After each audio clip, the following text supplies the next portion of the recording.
Anybody who doubts it, I had a CD with a couple songs on it. I would play for people here and there, but I never did music ever again since I was 16. I just lived the life and, kind of like explored as much as I could about life and reality and the streets and everything like that.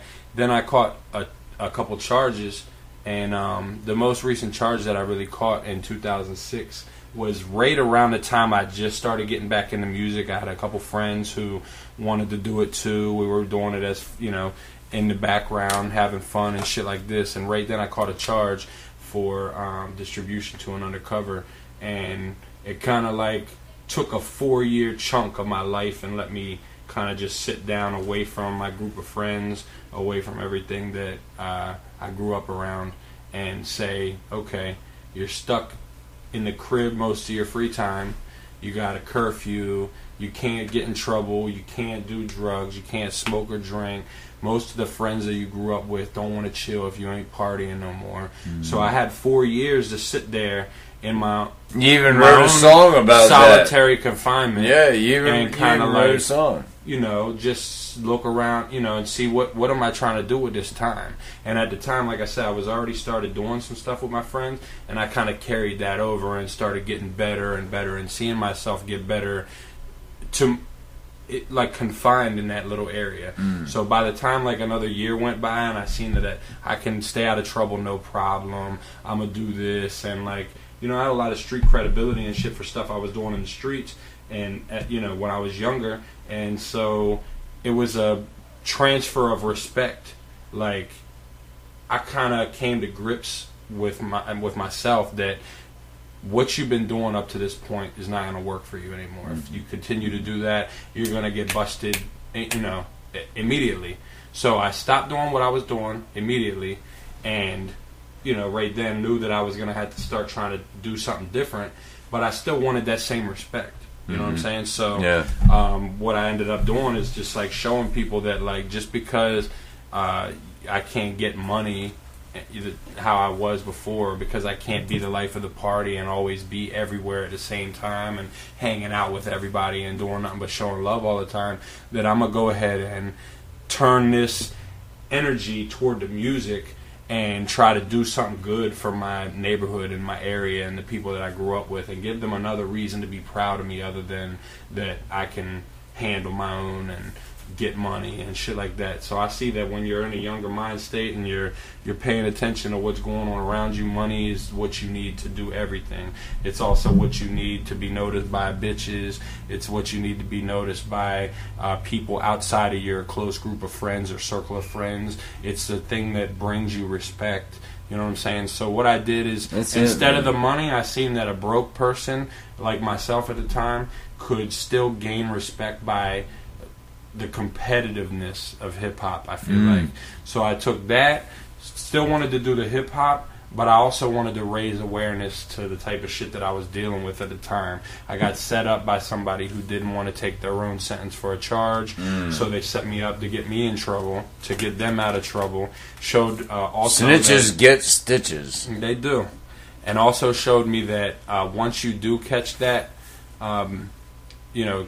catching that loss right there, then you'll get a chance to sit back and see who is really down, who's still going to be in touch with you when you can't come out and drink at night, or can't go hit the bars or party, can't smoke or nothing no more. So once you see that and you really see like, damn, even though you're having fun when you're doing that, there's no love in that. There's no long-term love. You're getting love right then at the current time because of what you're doing and everybody's having fun. But when shit hits the fan, you can finally see who's real and about what. So, that's just a little bit behind why and what compelled me to push forward in it. But over the course of the 4 years, from 2006 through 2010, I put out tape after tape on bootleg equipment that, I eventually could make it sound a little better and a little better every tape, every song that I did. But you know what I'm saying? It built a strong foundation of supporters and people who supported what I was saying and not how quality it was put together. They supported the CD for who I was and what I was doing, and not for the presentation. It wasn't, packaged with a cover and printed and all this. It was I can see that. Yeah, I mean, it was CDs written on with marker. Right. And now I've gotten to a point where I can give the presentation that will catch the other person's eye who doesn't know who I am, who never heard me before, doesn't have any respect for me, but when they see a professionally packaged product, they'll give it a chance. You know what I mean? But in the beginning, the strongest foundation of people is the people who stuck with me through when the CDs were written on with marker, when the shit was recorded on the SOCOM headset from PlayStation 2, plugged into the USB on there. And so, I really just took all the struggles, all the bullshit, all the shit that I dealt with in the street, and I tried to glorify the life that I lived as little as possible, because I believe that is also what shot me into 4 or 5 years of just being shitted on by the justice system, drug court, probation officers, people who I was looking to, for employment through and shit like this. So I try to do, play both sides. I know that right now hip hop cannot be my main source of making a living, because it's not that easy for people who are really trying to spread a real message. But I also don't want to let it go, and I feel like that I'll do music until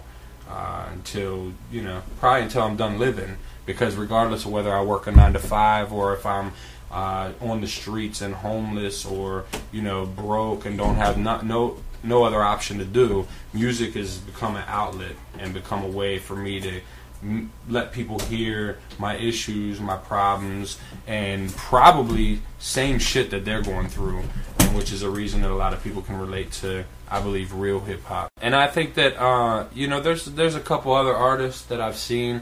Eminem is the first one that comes to mind, who puts his own insecurities on tracks and let people just put it out there and let people go ahead and relate to it. Because I have to admit, and a lot of people know, I'm not an Eminem fan, but please continue. But I'm just saying that it is a person good example who will put their personal life and their insecurities on tracks and let it help this person or let it piss that person off. Whatever it's going to do and whatever reaction it's going to get from people, it's already going to get. But just go ahead and put it out there. And that's something that I saw, that there's people who can be comfortable putting something out there and making it say, hey, I was afraid to do this at one time, or I was afraid to give it a shot because I was afraid of failing or afraid of what people might think or whatever. But when you're putting that on a track, and the average person would expect that, people are going to look at that and see that as a weakness.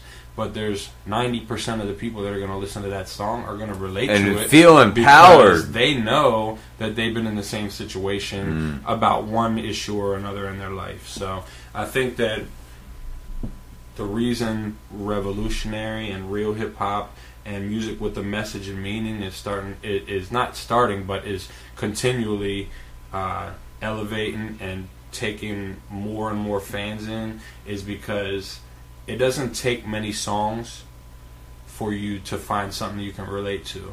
And when you can relate to a person, you start to build like a personal bond with that person's personality, I feel like. So when you give people enough personal information and you put enough out there on the mic, I think that it probably gives the people something more to grasp onto and a reason to want to hear, what's this person going to say next? And is he going to mention something else? And when you mix in there with that, shit that you've been through, and I feel like a lot of people should only speak about things that they have been through or seen people go through personally, and not really just be glorifying stuff and making it seem like they've done stuff or been through things that they haven't been, just for some kind of sales or something. Right. You know what I'm saying? But for you to put that type of stuff out there and then mix it in with messages that are gonna